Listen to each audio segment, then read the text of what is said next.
Hello class 9th, welcome back. Today we are going to discuss about chapter number 2 of history, socialism in Europe and the Russian Revolution.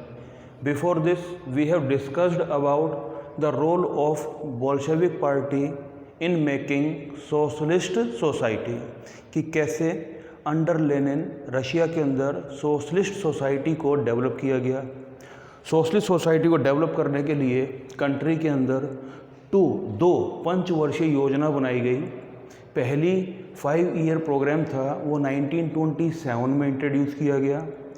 दूसरा जो programme था 5 year programme उसको introduce किया 1933 के अंदर, और दोनों ही 5 ईयर प्रोग्राम का केवल एक ही मोटिव था कि कैसे कंट्री के अंदर इंडस्ट्रीज़ हैं उसका डेवलपमेंट किया जाए, कैसे कंट्री के रिसोर्सेज का जो प्रॉफिट है या उसके ऊपर जो कंट्रोल है किसी इंडिविजुअल की बजाय वो कंट्रोल एस्टेब्लिश हो सोसाइटी के सभी कॉमन पीपल के ऊपर। आज हम यहाँ डिस्कस करेंगे स्टालिनिज्म एंड कोलेक्टिवाइजेशन। अब आप डिक्शनरी निकालोगे तो आपको पता ही नहीं चलेगा कि स्टालिनिज्म क्या चीज़ है। तो स्टालिनिज्म दो शब्दों से मिलकर बना, पहला तो है स्टालिन और दूसरा इज्म। स्टालिन एक नाम है, रशियन नेम है स्टालिन, और इज्म उसका कंसेप्ट कि भी रशिया में इकोनॉमी को ग्रोथ करने के लिए स्टालिन ने क्या काम किया। दूसरा है कोलेक्टिवाइजेशन। कोलेक्टिवाइजेशन यानी कि सामूहिकीकरण कैसे किया जाए, सभी को सामूहिक रूप से कैसे खेतीबाड़ी करवाई जाए, तो उसकी पॉलिसी इंट्रोड्यूस की कोलेक्टिवाइजेशन। पॉलिसी को इंट्रोड्यूस करने वाले थे स्टालिन। स्टालिन की विचारधारा को जाना गया स्टालिनिज्म के नाम से। अब क्वेश्चन है, वन वर्ड क्वेश्चन, कि स्टालिन कौन था। कि लेनिन की डेथ के बाद, अब लेनिन कौन था, बोल्शेविक पार्टी का हेड था जिसने कुछ प्रॉमिस किए थे अप्रैल थीसिस के थ्रू बैंकों को नेशनलाइज करना, इंडस्ट्रीज़ को नेशनलाइज करना, लैंड को पुअर को ट्रांसफ़र करना, वार को क्लोज करना, ये सारे प्रॉमिस उसने पूरे कर दिए थे। और अब कंट्री की जो बागडोर थी, रेस्पॉन्सिबिलिटी थी, लेनिन के पास थी। लेनिन ने अपने एफर्ट किए, उसकी डेथ हुई। उसकी डेथ के बाद में पार्टी को हेडेड किया स्टालिन ने। तो स्टालिन कौन था?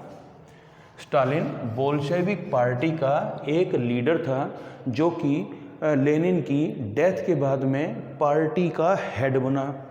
जब वो पार्टी का हेड बना तो उस समय कंट्री के अंदर फूड क्राइसिस था, खाने पीने की शॉर्टेज थी। तो उसने रियलाइज़ किया कि कैसे एक्यूट फूड प्रॉब्लम है, शॉर्टेज है, फूड की शॉर्टेज है, कैसे उसको रिमूवल किया जाए। तो उसने उसको रिमूवल करने के लिए कुछ ऐसे एफ़र्ट किए, या बोलें कि उसने कुछ एमरजेंसी यानी कि उसने आपातकालीन कुछ ऐसे स्टेप उठाए, कुछ उसने इमरजेंसी स्टेप उठाए ताकि शहर के लोगों को फूड प्रॉब्लम को फेस ना करना पड़े। तो उसने उन इमरजेंसी स्टेप्स के थ्रू या कौन कौन से ऐसे काम किए ताकि लोगों को फूड प्रॉब्लम ना होने पाए। तो पहला उसने क्या काम किया, सप्लाई ऑफ ग्रेन, कि जो गांव के अंदर खेतीबाड़ी होती है, लोग फार्मिंग करते हैं, लोग उस अनाज को केवल अपने घर में या अपने आसपास सराउंडिंग एरिया में ना बेचे। तो उसने किसानों को फोर्स किया कि वो अपने ग्रेन को शहर में ले जा कर के बेचें। लेकिन बहुत से जो पीजेंट्स थे उन्होंने रिफ्यूज़ कर दिया। क्यों? क्योंकि वो अपने गवर्नमेंट के रेट्स के ऊपर या उनकी कीमतों के ऊपर अपने सामान को नहीं बेचेंगे। फार्मर्स जहां उनको ज़्यादा प्रॉफिट मिलेगा वो अपने अनाज को उसी एरिया में बेचेंगे।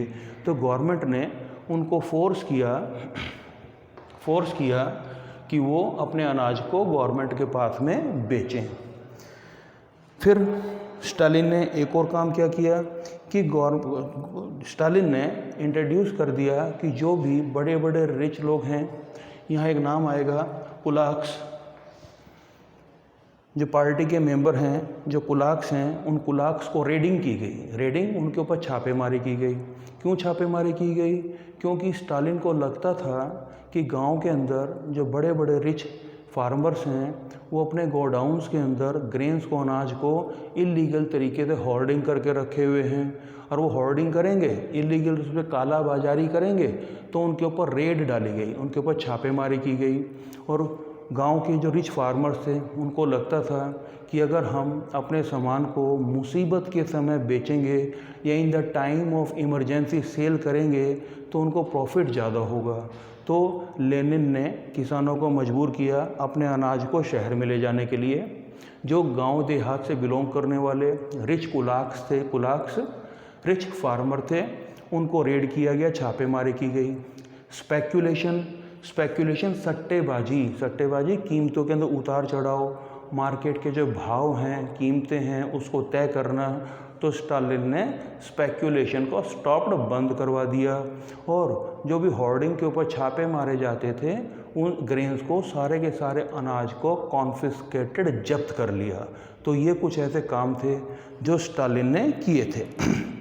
फिर कंट्री की बात करें तो स्टालिन ने 1928 के अंदर अपने पार्टी के कुछ लीडर्स को कहा कि वो रशिया के अलग अलग गांव, शहर, एरिया की टूर करें। टूर का मतलब घूमे फिरें। किस चीज़ के लिए? पिकनिक के लिए नहीं। घूमने फिरने के पीछे मोटिव एक ही था कि वो जाके चेक करें कि किस एरिया के अंदर फूड प्रोड्यूसिंग एरिया है, यानी कौन सा एरिया, कौन सा गांव, शहर या कौन सा स्टेट ऐसा है जहाँ सबसे ज़्यादा अनाज को प्रोड्यूस किया जाता है। तो अनाज को देखने के लिए, चेक करने के लिए उन्होंने कुछ अपने जो गवर्नमेंट ऑफिसर्स थे उनको टूर के ऊपर भेजा, ये चेक करने के लिए कि भी कौन कौन सा एरिया फूड प्रोड्यूसिंग एरिया है। और जब इन ऑफिसर्स ने गवर्नमेंट को बताया कि बहुत से लोग ऐसे हैं, कुलाक्स ऐसे हैं, रिच फार्मर्स ऐसे हैं जो अनाज की इलीगल तरीके से होर्डिंग करते हैं, छुपा के रखते हैं, कालाबाजारी करते हैं, तो उनके रिपोर्ट के ऊपर वहाँ उनको रेड डाली गई, उनके ऊपर छापेमारी की गई। किसके ऊपर? रिच फार्मर्स के ऊपर। और जो ये कमेटी टूर के ऊपर गई थी, इसने गवर्नमेंट को सजेस्ट किया कि कुछ हमें ऐसे काम करने चाहिए ताकि इन फ्यूचर कंट्री के अंदर कुछ रूल रेगुलेशन एस्टेब्लिश हो जाएं, कीमतें वो फिक्स हो जाएं, लोग इलीगल तरह से होल्डिंग ना करें, गांव के लोग प्रॉपरली अपने अनाज को शहर में बेच सकें। तो उस कमेटी ने कुछ सजेशन दिए, कुछ सुझाव दिए स्टालिन को। वे सुझाव क्या थे? Number 1, modern farming. कि उसने सजेस्ट किया कि फार्मर्स हैं, अगर वो प्रिमिटिव तरीके से फार्मिंग करेंगे तो उनका प्रोडक्शन कम होगा। प्रोडक्शन को अगर गवर्नमेंट या फार्मर्स बढ़ाना चाहते हैं तो अपनी टेक्नोलॉजी को चेंज करना पड़ेगा, प्रिमिटिव मेथड को गिवन अप करना पड़ेगा और अपने फील्ड को मशीनों से मॉडर्नाइज करना पड़ेगा। अब ये काम पॉसिबल नहीं था। क्यों पॉसिबल नहीं था? उसका एक रीज़न था, क्योंकि लैंड होल्डिंग्स जो थे वो छोटे छोटे थे, स्मॉल होल्डिंग थे।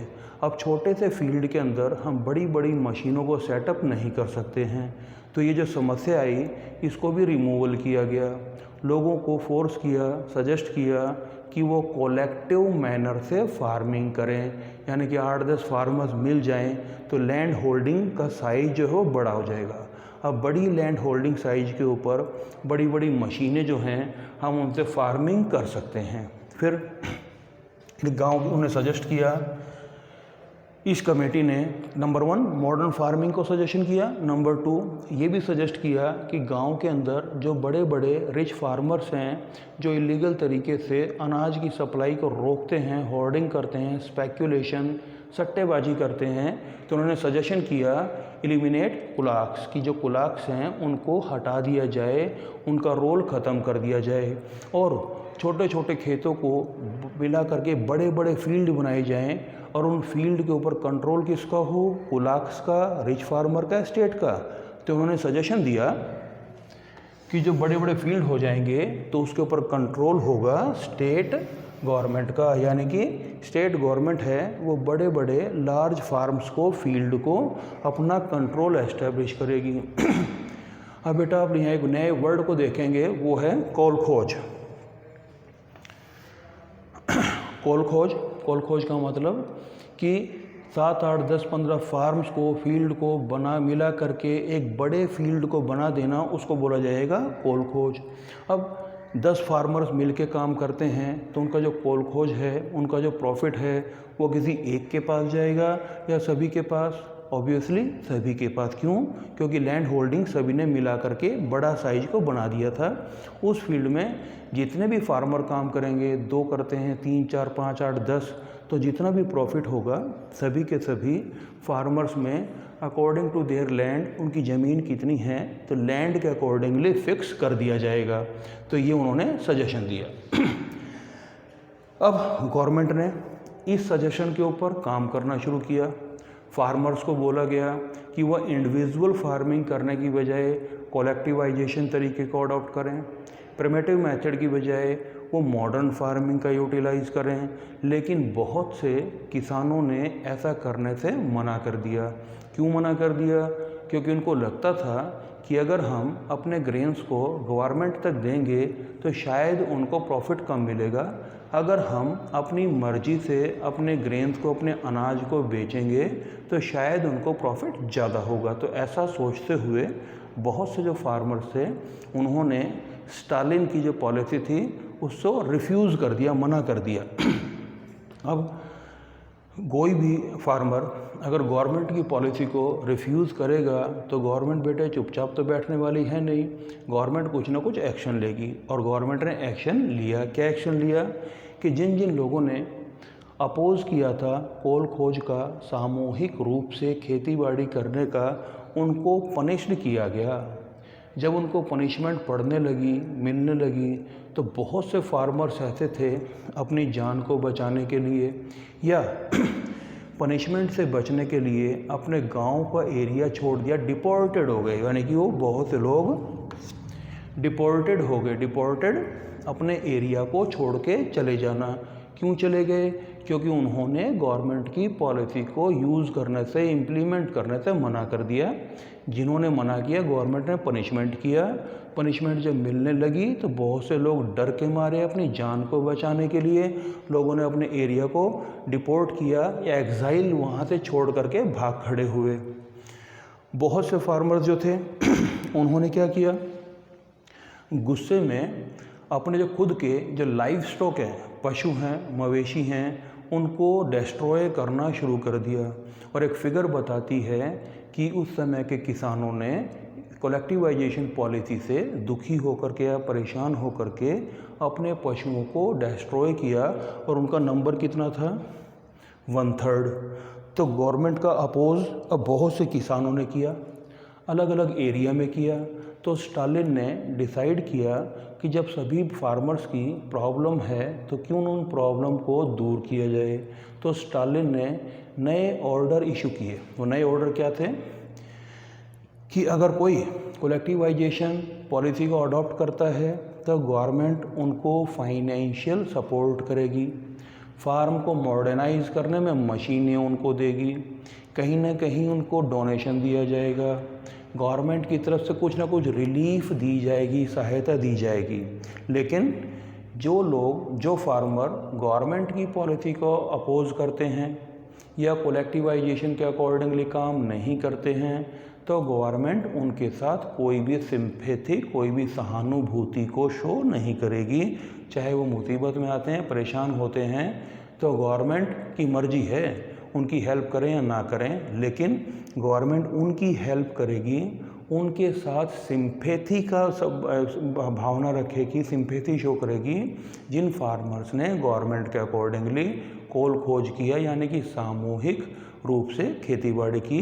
लेकिन गवर्नमेंट उनके साथ कोऑपरेट, कोई सहयोग, कोई उनके साथ में सिंपैथी नहीं रखेगी ऐसे फार्मर्स के साथ जो फार्मर्स अपनी खेतीबाड़ी को इंडिविजुअली तरीके के साथ में करना चाहते हैं।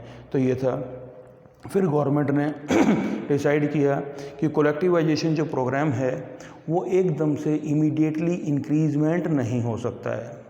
अब गवर्नमेंट ने एफर्ट तो किए थे कि भी कॉमन पीपल को ग्रेन्स की प्रॉब्लम ना हो, लेकिन अनफॉर्चुनेटली 1933 के अंदर रशिया में एक लार्ज लेवल के ऊपर फैमाइन आता है।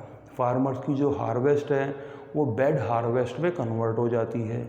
बहुत ज़्यादा स्नोफॉल होता है, फार्मर्स की मैच्योर्ड जो क्रॉप्स हैं वो पूरी तरह से डेस्ट्रॉयड हो जाती हैं।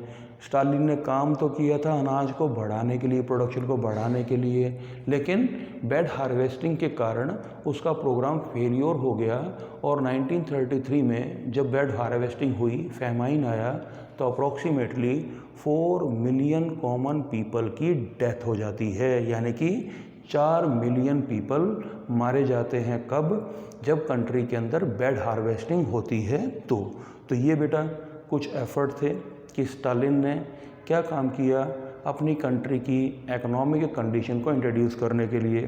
इसके अलावा स्टालिन ने क्या किया कि एग्रीकल्चर के साथ साथ में कैसे ट्रेड है, बिजनेस है, इंडस्ट्रीज़ हैं, उसको कैसे सेटअप किया जाए ताकि कंट्री की एक यानी कि वेल इकोनॉमी एस्टेब्लिश हो सके और उस इकोनॉमी में प्रॉपर कंट्रीब्यूशन हो एग्रीकल्चर के साथ साथ में इंडस्ट्रीज़ का। तो स्टालिन की गवर्नमेंट ने एग्रीकल्चर को एनहेंसमेंट करने के लिए पॉलिसी बनाई और साथ साथ में इंडस्ट्रीज़ को प्रमोट करने के लिए भी पॉलिसी को बनाया। और यहाँ हमने डिस्कस किया था कोलेक्टिवाइजेशन के बारे में, यानी कि सामूहिकीकरण करने के बारे में। तो ये था बेटा आपका topic, Stalin and the policy of collectivisation. Thank you बेटा, हैव ए गुड डे।